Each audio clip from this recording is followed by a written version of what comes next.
নমস্কাৰ অসম খবৰ এইটোলৈ স্বাগতম জনাইছোঁ মই গিয়াছুদ্দিন আহমেদ বৰ্তমান মই উপস্থিত আছোঁ এখন বিশেষ বিদ্যালয়খনৰ নাম হৈছে চপৰা প্ৰাথমিক বিদ্যালয় যদিও বিদ্যালয়খনৰ নাম চপৰা প্ৰাথমিক বিদ্যালয় কিন্তু বিদ্যালয়খনৰ এই মুহূৰ্তত বেনাৰ ইয়াৰ পৰা বিলুপ্ত হৈছে কাৰণ এই কাৰণে বিদ্যালয়খনত যেটো ছাত্ৰ ছাত্ৰীৰ সংখ্যা তাকৰ সেয়েহে চৰকাৰীভাৱে বিদ্যালয়খন বন্ধ কৰা হৈছে কিন্তু বিদ্যালয়খন যদিও বা বন্ধ হৈছে কিন্তু বিদ্যালয়খনৰ সৈতে এক আত্মিক সম্বন্ধ গঢ় লৈ উঠিছিলে মোৰ সৈতে মই কেইবাবছৰ গৰাকী দেখুৱাব অনুৰোধ জনাম এইখন হৈছে চপৰা প্ৰাথমিক বিদ্যালয় এইখন বিদ্যালয়তে মই পঞ্চম শ্ৰেণীলৈ অধ্যয়ন কৰিছিলোঁ চপৰা প্ৰাথমিক বিদ্যালয় এইখন বিদ্যালয়তে আমি জীৱনৰ ৰং আমি জীৱনৰ স্বপ্ন জীৱনৰ সপোন ৰচিছিলোঁ এইখন বিদ্যালয় কিন্তু এতিয়া এইখন বিদ্যালয় প্ৰায় জৰাজীৰ্ণ অৱস্থালৈ ৰূপান্তৰিত হৈছে এই বিদ্যালয়খন মই বিদ্যালয়খন দেখুৱাব বিচাৰিছোঁ যে এইখনেই হৈছে বিদ্যালয় আৰু বৰ্তমান বিদ্যালয়খনৰ কোঠাসমূহ জৰাজীৰ্ণ অৱস্থালৈ ৰূপান্তৰিত হৈছে বিদ্যালয়ৰ কোঠাসমূহ এইখন বিদ্যালয়ৰ চৌপাশ এতিয়া যেন এক এই বিদ্যালয়খনৰ চৌপাশ এতিয়া এক অবৰ্ণনীয় অৱস্থালৈ গতি কৰিছে এই বিদ্যালয়খন সম্পূৰ্ণৰূপে চৰকাৰীভাৱে যেটো বন্ধ কৰা হৈছে যেটো ছাত্ৰ ছাত্ৰীৰ সংখ্যা কম গতিকে বিদ্যালয়খন বন্ধ কৰা হৈছে কিন্তু বিদ্যালয়খনলৈ যদি এবাৰ আহে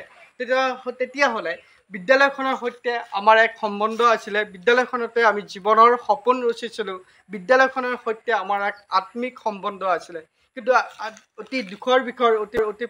পৰিতাপৰ বিষয় যে বিদ্যালয়খনত যেটো ছাত্ৰ ছাত্ৰীৰ সংখ্যা অতি কম সেয়ে চৰকাৰীভাৱে বিদ্যালয়খন বন্ধ কৰা হৈছে বিদ্যালয়খনত আমি এইসমূহ কোঠাতেই আমি অধ্যয়ন কৰিছিলোঁ এইসমূহ কোঠাতেই আমি যেতিয়া শিশু অৱস্থাত এই কোঠাসমূহতেই আমি অধ্যয়ন কৰিছিলোঁ এই কোঠাটো আছিলে প্ৰধান শিক্ষকৰ কাৰ্যালয় এই কাৰ্যালয়টো আছিলে প্ৰধান শিক্ষকৰ কাৰ্যালয় আৰু এই কাৰ্যালয়টো এতিয়া জৰাজীৰ্ণ অৱস্থালৈ ৰূপান্তৰিত হৈছে অতি মৰ্মান্তিক বিষয় অতি দুখৰ বিষয় যে যিখন বিদ্যালয়ে আমাক জীৱন গঢ়াৰ বাবে সপোন দেখুৱাইছিলে যিখন বিদ্যালয়ত আমি সুদীৰ্ঘ প্ৰায় 5ৰ পৰা 6টা বছৰ যিখন বিদ্যালয়ত অধ্যয়ন কৰিছিলোঁ সেইখন বিদ্যালয় আজি এক পয়া লগা ছবি অতি দুখৰ বিষয় কিন্তু এটা কথাই এতিয়া মনত পৰিছে যে একালৰ বৃন্দাবন একালত পৰে চন যেটো মই চপৰা প্ৰাথমিক বিদ্যালয়ৰ প্ৰাংগণত উপস্থিত আছোঁ আৰু এই কোঠাটো হৈছে চপৰা প্ৰাথমিক বিদ্যালয়ৰ প্ৰধান শিক্ষকগৰাকীৰ কোঠা এই কোঠাটিৰ পৰাই চপৰা প্ৰাথমিক বিদ্যালয়ৰ নিয়ন্ত্ৰণ কৰিছিলে প্ৰধান শিক্ষকগৰাকীয়ে আমি যেতিয়া এই চপৰা প্ৰাথমিক বিদ্যালয়ত আমি ছাত্ৰৰূপে আমি অধ্যয়ন কৰিছিলোঁ এই কোঠাটিৰ পৰাই প্ৰধান শিক্ষকগৰাকীয়ে সম্পূৰ্ণ বিদ্যালয়খন নিয়ন্ত্ৰণ কৰিছিলে আৰু আজি প্ৰধান শিক্ষকগৰাকীৰ কাৰ্যালয় এতিয়া জৰাজীৰ্ণ অৱস্থা প্ৰধান শিক্ষকগৰাকীৰ কাৰ্যালয় এতিয়া অতি পয়া লগা অৱস্থা অতি দুখৰ বিষয় অতি মৰ্মান্তিক চপৰা প্ৰাথমিক বিদ্যালয়ৰ প্ৰাংগণত যিহেতু উপস্থিত আছোঁ আৰু চপৰা প্ৰাথমিক বিদ্যালয় এইটো এটা কোঠা আৰু এই কোঠাটোতে আমি শিশু অৱস্থাত অধ্যয়ন কৰিছিলোঁ এই কোঠাটি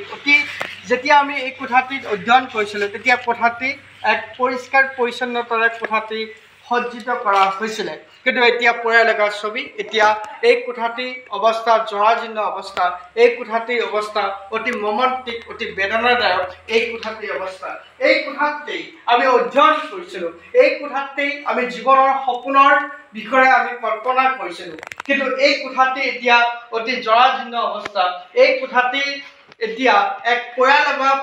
ছবিলৈ ৰূপান্তৰিত হৈছে এই কোঠাটি খবৰ এইটোৰ তৰফৰ পৰা মই গিয়াছুদ্দিন আহমেদে এই মুহূৰ্তত আপোনালোকৰ পৰা বিদায় মাগিছোঁ পৰৱৰ্তী পৰ্যায়ত পুনৰ লগ পোৱাৰ প্ৰতিশ্ৰুতিৰে আজিলৈ ইমানতেই সমাপ্ত কৰিছোঁ চপৰা প্ৰাথমিক বিদ্যালয়ৰ এই দুখ লগা প্ৰতিচ্ছবি চাই সঁচাকৈ হিয়া মন বাৰুকৰে জোকাৰিছে একালৰ বৃন্দাবন একালত পৰে চন আজি যেন তাৰে এক জ্বলন্ত উদাহৰণ চপৰা প্ৰাথমিক বিদ্যালয়